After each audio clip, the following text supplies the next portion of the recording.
Hello everyone, আশা করি সবাই ভালো আছেন। আমি প্রতিদিনের মতো আজকেও চলে আসলাম একটু রেসিপি নিয়ে। সেটি হচ্ছে তরুলির রেসিপি। রেসিপিটি বানানোর জন্য আমি এখানে তরুলিগুলোকে লম্বা 4 ভাগে ভাগ করে নিলাম, 1 পিস তরুলিকে।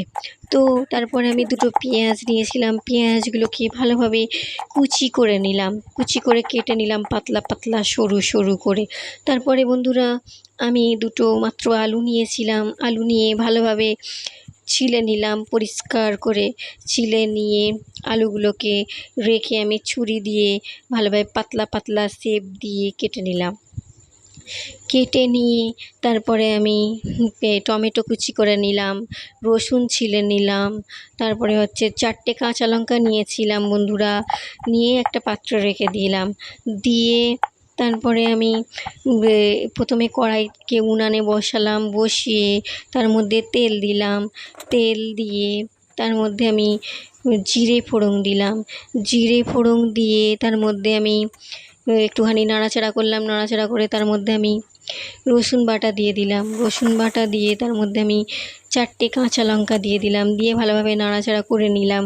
করে নিয়ে তারপরে পেঁয়াজের পাতলা চেরা টুকরোগুলোকে দিয়ে দিলাম, দিয়ে ভালোভাবে নাড়াচাড়া করে নিলাম। করে নিয়ে তার মধ্যে আমি টমেটো কুচিগুলোকে দিয়ে দিলাম, দিয়ে ভালো করে নাড়াচাড়া করে নিলাম। করে তার মধ্যে হলুদ গুঁড়ো দিলাম, লঙ্কা গুঁড়ো দিলাম, ধনে জিরে বন্ধুরা আমি একসঙ্গে মিক্স করে নিয়েছিলাম, দিয়ে দিলাম। দিয়ে তার মধ্যে আমি আলু কুচির টুকরোগুলোকে দিয়ে দিলাম, দিয়ে ভালোভাবে হালকা একটু নাড়াচাড়া করে নিলাম। করে তার মধ্যে আমি একটুখানি জল দিলাম, জল দিয়ে ভালোভাবে নাড়াচাড়া করলাম। নাড়াচাড়া করে তার মধ্যে আমি একটুখানি তরুলি দিয়ে দিলাম, তরুলি কাটা তরুলিগুলো দিয়ে ভালোভাবে আবার নেড়ে চেড়ে নিলাম, কষে নিলাম ভালো করে তরকারিটা, মশলাটাকে ভালোভাবে কষে নিলাম। কষে নিয়ে তারপরে বন্ধুরা পুরো স্বাদ মতো আমি লবণ দিয়ে দিলাম, দিয়ে একটুখানি জল দিয়ে দিলাম, জল দিয়ে আরও ভালোভাবে কষতে লাগলাম।